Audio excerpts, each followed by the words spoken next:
I'm sure that many people watching or listening to this have been in a situation where you had a split religion in the family.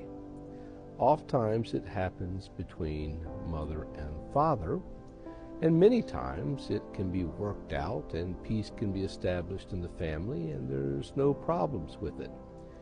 At other times, particularly if your father happened to be a Muslim and had great control over the family, well, this could be a little more difficult to deal with.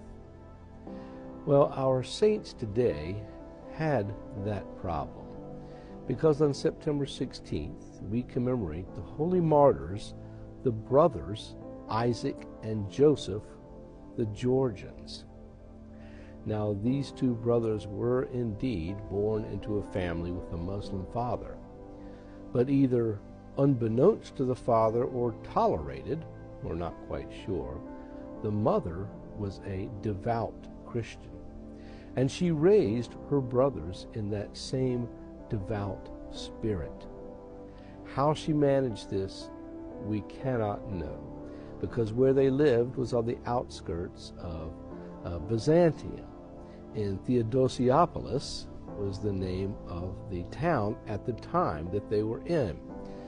Well, these two brothers, after a period of time when they had attained maturity, decided to inquire with the Emperor Nicephorus in Constantinople at the time as to whether they would be welcomed there if they moved to the Byzantine Empire. Well, the emperor, who had already heard somehow of the piety of these brothers, gave his assent and said that they would be more than welcome. However, the emir of the city where they were born and lived heard about this also and was none too happy with it.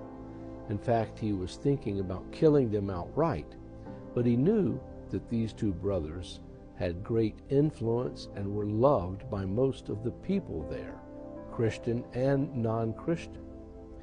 And so he decided to go the back route through the elderly father and suggest to him that perhaps it would be better for everyone if you could persuade your sons to renounce Christ and convert to Islam.